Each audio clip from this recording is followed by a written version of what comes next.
In today's video, we will see how to change sky from picture. I select this image for today's video. Open this image on Photoshop.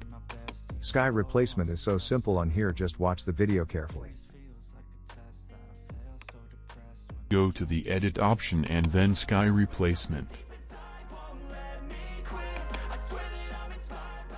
Here computer will get some time for processing.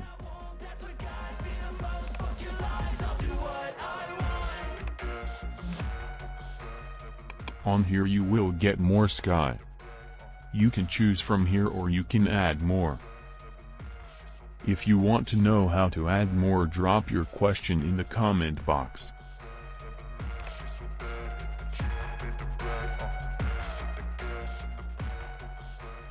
I chose this sky, it matched my picture. From here you can adjust color and brightness. I'm inspired by worth.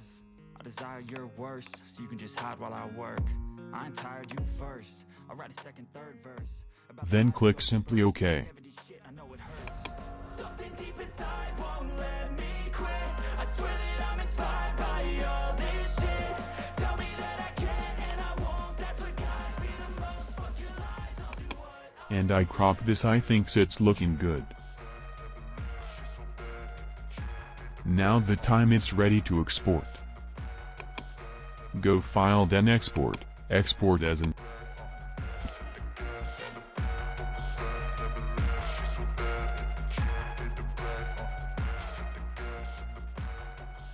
check everything is okay, then export. If you like this video, please thumbs up the like button and share it with friends.